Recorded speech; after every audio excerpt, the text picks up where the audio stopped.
Buen día para todas, bienvenidas a un video más. Me da gusto saludarlas. Bendiciones para ustedes.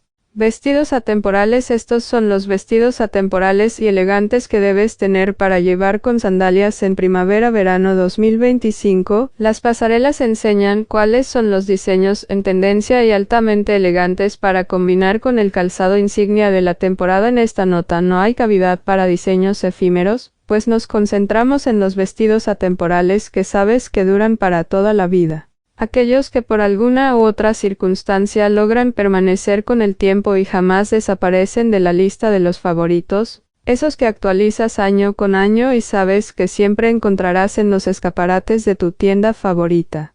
Para ser más específicos, hablamos de diseños camiseros, lenceros, halter o de tirantes en tonos neutros, piezas que no necesitan de mucho para sobresalir entre la multitud y, sobre todo, que aseguran elegancia máxima.